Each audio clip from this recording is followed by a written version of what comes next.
to watch this video.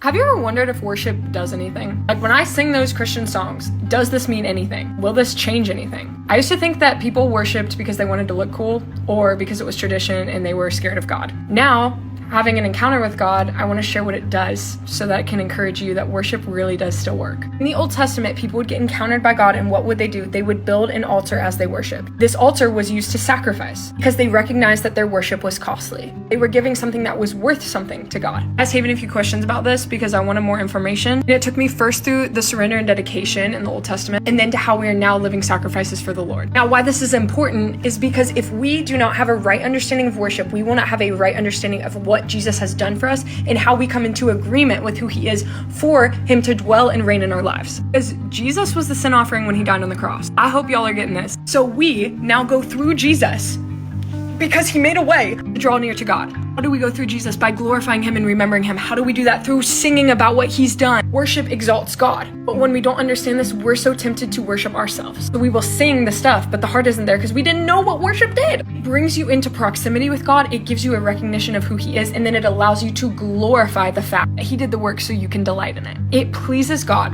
for you to sing to him because we are seeking to align our thoughts and actions with his will, because we are coming to him with our dependence on him. We don't sing because it looks pretty. We sing because it truly moves his heart, and moving his heart brings us into relationship with him. In relationship with him, we get led into what he's doing.